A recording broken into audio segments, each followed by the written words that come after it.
Sierra Walker's porch smelled of jasmine and old peace, the kind that only lasts until hate shows up dressed like authority. Sophie Grant strutted up the walkway in her beige suit, clipboard clutched like a weapon. The self-proclaimed queen of Kedar Grove Estate didn't knock. She never did. Violation of lawn code, she announced, loud enough for the street to hear. Her voice had that tone, the one that said, "You don't belong here."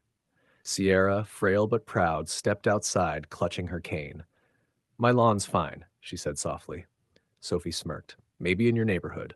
She scribbled something on her sheet, pretending to care about flowers when what she really wanted was control. "You people always think neat means clean," Sophie sneered. "But clean starts with knowing your place." Sierra's face fell, her hands trembling. She'd survived grief, storms, and years of quiet insults, but this one cut deep. Sophie stepped closer, eyes sharp as glass. "You'll pay the fine, or the board will take your house. I don't care if you're 100 years old." Sierra whispered, "This is my home." Sophie leaned in, smirking. Not for long. She turned, knocking over a potted plant with her heel. The clay shattered, and so did Sierra's patience. Somewhere down the road, an engine stopped. A car door slammed. Sophie didn't know yet that karma was pulling up her driveway. If you're already feeling the tension, like and subscribe to Splendid Tales. It's about to explode. The front door creaked open just as Sophie was mid-insult, waving her clipboard like it was a badge. Sierra's eyes widened, a quiet gasp escaping her lips. There he stood, Jameson Walker, still in his police uniform, bouquet of lilies crushed in his fist. He froze, blinking once, twice, trying to process the sight before him, on the floor. Sophie Grant, standing over her like a warden guarding property. "Who the hell are you?" Sophie demanded, folding her arms. Her voice was sharp, but her confidence wavered when Jameson didn't move. His stare alone could have cracked concrete. "Get away from my mother," he said, his tone low, dangerous. Sophie scoffed. "Excuse me? I'm the HOA president. This woman's in violation. I'm enforcing community rules." Jameson took a slow step forward, his boots echoing on the tiles. "Violation?" he repeated, jaw clenched. "You broke into her home, threatened her, and you're talking about rules?" Sophie raised her chin. "You people never appreciate structure." Those words hit like poison. Jameson's expression didn't change, but the air around him did. "Say that again," he said calmly, pulling out his phone. Sophie blinked. "What are you doing?" "Recording." His voice was ice. "So everyone sees what structure looks like when it's built on hate." She reached out to snatch the phone. He stepped back. "Touch it," he warned. "And I'll make sure this entire neighborhood knows your name for the wrong reasons." If you're hooked already, hit that like button. Splendid Tales is just heating up. By the time Sophie realized how quiet it had gotten, it was too late.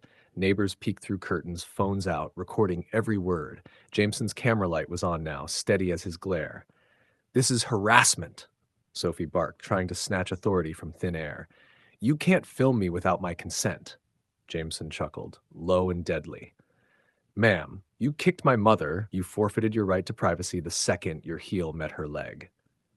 Sierra, trembling, whispered, "Jameson, please, don't make a scene." He smiled softly at her. "Mom, sometimes a scene is the only way they listen." Sophie turned, looking for backup that wasn't there. "You'll regret this," she hissed. "The HOA stands behind me." Jameson raised an eyebrow. "Oh, really? Then let's invite them too." He dialed, loudspeaker on. The phone rang once, twice, then a man answered. "This is HOA Chair Davis." Jameson spoke clearly. "Mr. Davis, your president is here committing assault and trespass on camera. Silence." Sophie's face drained of color. "Jameson, please, this isn't—" "Save it," he cut in. "You picked the wrong house, lady." Then came the sound that made her knees tremble. Sirens in the distance. The same sound she used to feel safe hearing, now coming for her. "Oh my God," she muttered, panic spreading. Jameson didn't blink. "No, Sophie," he said, voice steady. "Not God. Just consequences. If you believe this is karma arriving on schedule, subscribe right now to Splendid Tales. You haven't seen anything yet. Blue and red lights painted the street like justice on canvas. Officers stepped out, confusion turning to respect when they saw who called it in. "Captain Walker?" one asked. "You want us to take it from here?" Jameson didn't even glance at Sophie, who stood trembling, lipstick smeared, pretending she wasn't seconds away from collapse. "No," he said evenly. "This one's personal." Sophie tried to compose herself. "You can't arrest me. I'm the HOA president. I was enforcing rules." The officer beside her muttered, "Rules don't include kicking old ladies, ma'am." Laughter rippled through the watching crowd, the same neighbors she once fined for parking crooked. One whispered, "Look who's getting cited now." Phones flashed, cameras rolled. Sophie's empire cracked under the weight of her own arrogance. Jameson held up his phone, replaying the moment her shoe met his mother's shin.